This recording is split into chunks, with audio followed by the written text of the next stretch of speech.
Allez, salut à tous et à toutes, bienvenue sur la chaîne Expert Pilot School. On n'y serait pas aux 100 abonnés? Il me semble que si, hein. Ça y est, on vient de les atteindre. Merci à vous de suivre mes vidéos, merci à vous de commenter mes vidéos, merci à vous de vous abonner, de considérer mon travail, ça me fait plaisir. Petit à petit, la chaîne elle monte, elle fait son job. Moi, pour vous remercier, je vous propose une vidéo exclusive en 2 parties. Allez, je vous en dis pas plus et je vous laisse savourer.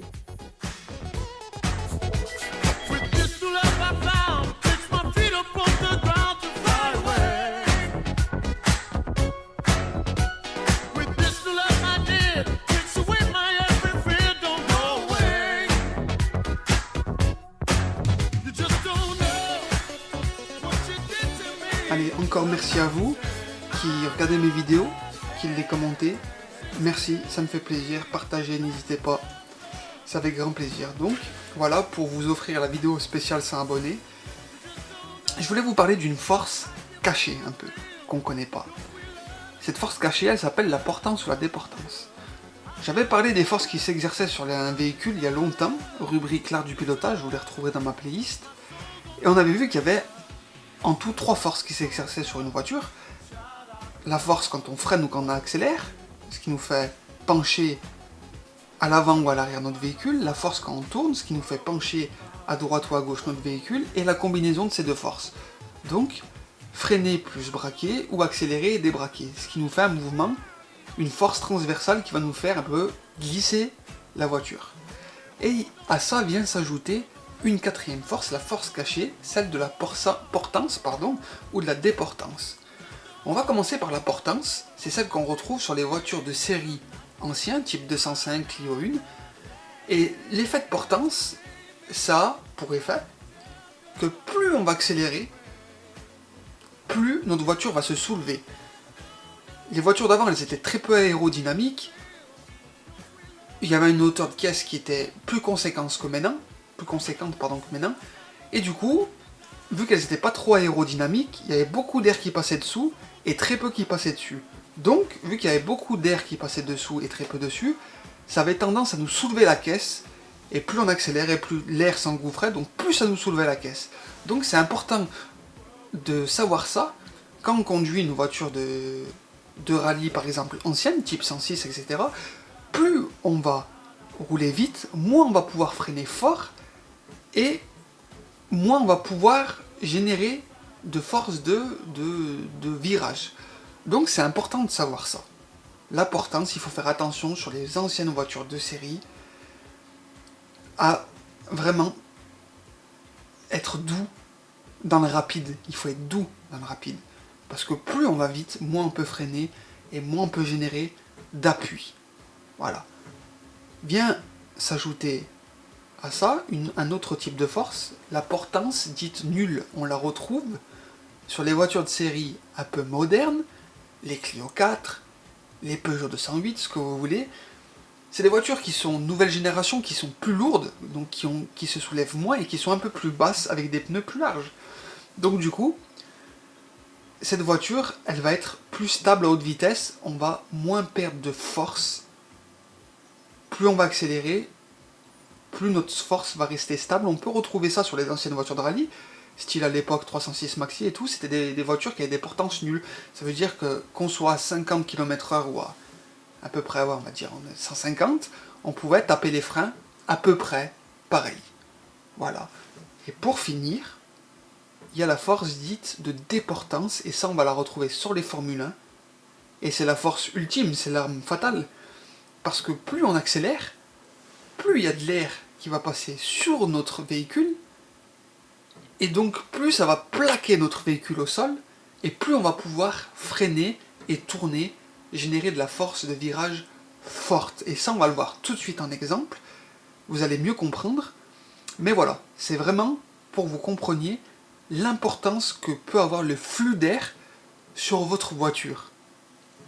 Tout de suite en exemple, en image, pardon, quelques exemples.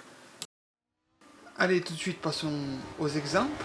On va prendre le premier exemple, celui de la portance. Là, je suis à bord d'une ancienne voiture, des années 60, fin 70, début 80.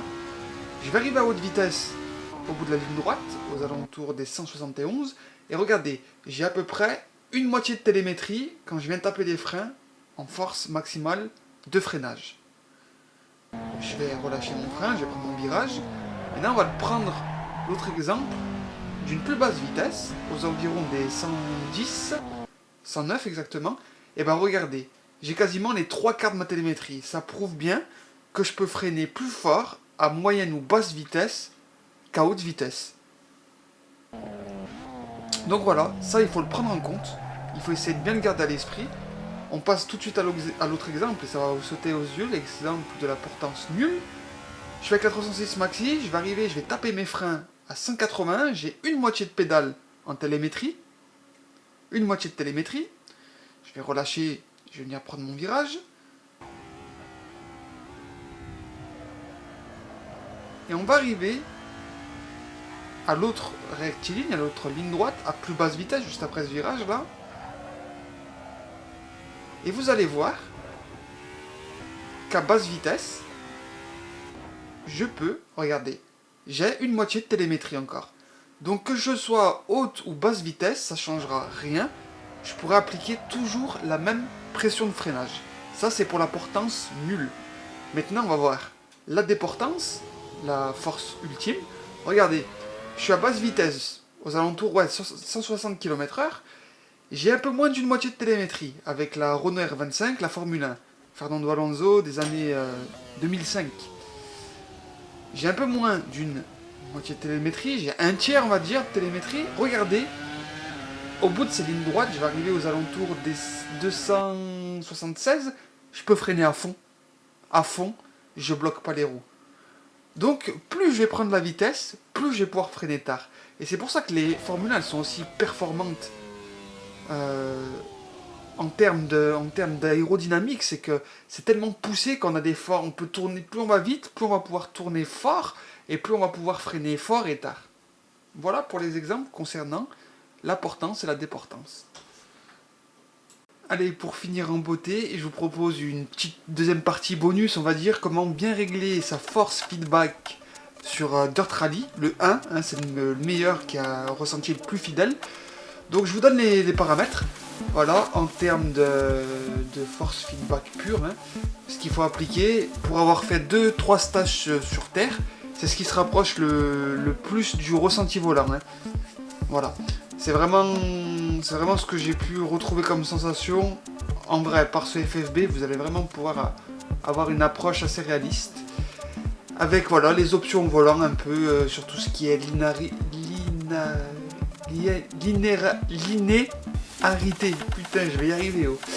Voilà, un peu sur les pédales, après ça c'est plus vous, hein, si vous voulez avoir des zones de freinage, des attaques de pédales plus sensibles ou pas. Pensez bien calibrer votre dispositif, hein, moi c'est Logitech pardon, G29, j'arrive pas à parler, c'est fou. Voilà, donc après voilà, il n'y a pas de...